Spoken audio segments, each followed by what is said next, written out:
Hello, Hector Pimentel here with Remax Dallas Suburbs. Just want to introduce you to my open house over here at 2308 Compton in Plano. It is in a highly sought out area, great school district, great things to do, parking, shopping, everything you could ask for in this great 2,800 square foot home. This this house boasts a wonderful 4-bedroom, 2-bath, lots of room, and I'd like to show you this home. As we come through, we're coming through here, the entryway. See the nice stairwell?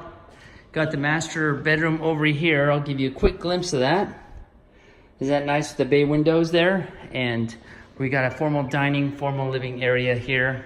As we come through to the living area, what a wonderful fireplace. You can have your entertainment center, your family here, and all entertained by the chef over in this area here. What a great, great home. There's been some great new updates in this home. As you can see, the granite, painted cabinets, double appliance.